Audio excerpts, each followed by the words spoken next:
desarrollo sostenible y conservación en proyectos desarrollados en Ecuador, Colombia, Perú, Bolivia, Siria y Libia. Bienvenido entonces, Sebastián, a su espacio, Voces y Opiniones. Muy buenos días, gracias por la invitación.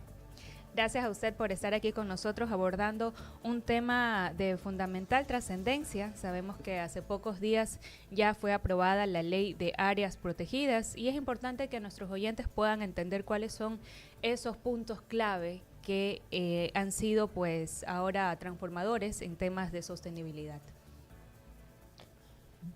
Bueno, lo primero que quisiera mencionar es que esta ley le pide al presidente de la República crear el Servicio Nacional de Áreas Protegidas, que es una nueva institucionalidad adscrita al Ministerio del Ambiente con autonomía técnica, operativa, financiera, para poder hacer una gestión efectiva de las áreas protegidas. Esta es digamos, una deuda que tenía el Estado ecuatoriano con el Sistema Nacional de Áreas Protegidas. No es lo único que se crea a través de esta ley, también se pide activar un fideicomiso, que sería la herramienta o el mecanismo de financiamiento de este servicio, y también se habla de la profesionalización de los guardaparques. Entonces esa es la razón por la que se ha denominado esta ley como una ley histórica en el Ecuador, o qué otras cosas importantes tiene sobre la materia ambiental. Bueno, en términos de hito, yo diría que es el servicio, uno de los principales. El Ministerio del Ambiente fue creado en el año 96 y podríamos decir que hay un antes y un después del Ministerio del Ambiente. Y ahora quienes trabajamos en las áreas protegidas, pues, consideramos que la creación del servicio también puede ser ese antes y después de la gestión del Sistema Nacional de Áreas Protegidas. Pero otro tema que es muy importante es que esta ley pide al Ministerio del Ambiente, a las Fuerzas Armadas, a la policía, establecer un plan para intervenir en las áreas protegidas y darles seguridad, ya que sin la seguridad en las áreas protegidas va a ser muy difícil que se desarrollen las actividades turísticas que también está promocionando esta ley. Así es, y justamente vemos que ese ha sido uno de los temas más polémicos de esta ley, precisamente que no se establece, o por lo menos no se logra identificar cuáles serían las limitaciones al sector turístico sobre las áreas protegidas. ¿Usted podría explicarnos, doctor? Bueno, existen limitaciones en la actualidad. Las áreas protegidas cuentan con una herramienta de gestión que es el plan de manejo de cada una de las áreas protegidas.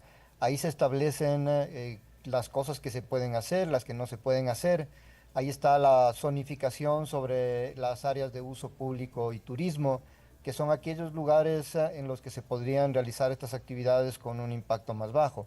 Pero una de las cosas que sí se debe hacer es también pedir a estos proyectos de inversión en turismo en las áreas protegidas que elaboren estudios de impacto ambiental para que puedan mitigar los riesgos e impactos hacia el área protegida, ¿no? Seguimos aquí en entrevista con el señor, por favor nos ayuda Johnny con la claqueta. Sí, que estamos aquí en vivo, son las 8 horas con 19 minutos, con el señor Sebastián Valdivieso, director del programa del Wildlife Conservation Society en Ecuador. También otro de los temas que generaba preocupación dentro de las comunidades tenía que ver con la privatización de las áreas protegidas. En este sentido, sabemos que esto no procedió, que esto ya está estipulado, que bajo ninguna circunstancia se iba a privatizar estos sectores. Pero aún así quedan ciertas dudas, ciertas inquietudes. ¿Qué podríamos decirle entonces a la comunidad respecto a esto? Quizás que pueda tener un poco más de tranquilidad. Bueno, la versión original de la propuesta de ley llegó con una figura que causó mucha polémica y debate, que era la creación de una empresa pública para que se encargue de la gestión de las áreas protegidas. Y eso abrió obviamente el debate hacia una posible privatización de las áreas protegidas. La Constitución lo prohíbe expresamente, pero también el hecho de no tener ya la empresa pública, haber pedido al presidente la creación del Servicio Nacional de Áreas Protegidas, que es una entidad de carácter público. No elimina del todo, pero sí reduce muchísimo este miedo que tiene la sociedad, la comunidad ambiental sobre las posibles privatizaciones de las áreas protegidas. Y señor Valdivieso, ahora en adelante, ¿qué rol juegan las comunidades locales con esta aplicación de la ley?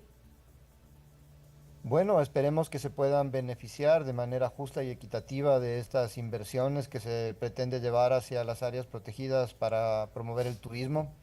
Las áreas protegidas no están vacías, hay gente que vive también en las áreas protegidas, tanto dentro como cerca de las áreas protegidas, que trabajan de alguna manera en proyectos de turismo comunitario, en algunas áreas protegidas están relacionadas con pequeños negocios de alimentación, de artesanías, de souvenirs, que tienen que ser incorporados en estos modelos de inversión en las áreas protegidas.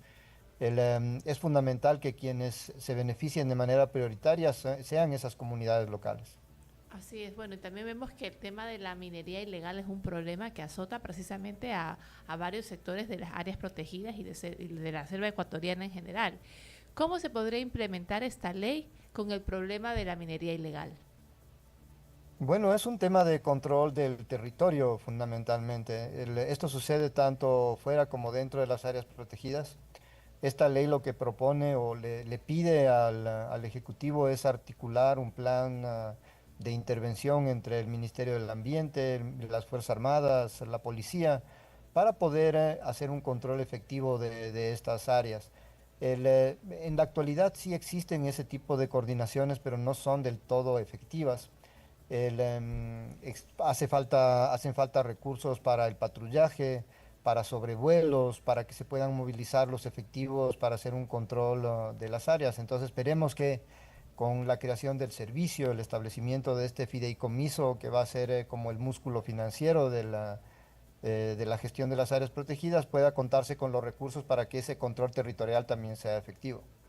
Correcto. Y un punto más también que contempla la ley tiene que ver con un beneficio de condonación de deudas. ¿A quiénes beneficiaría esto?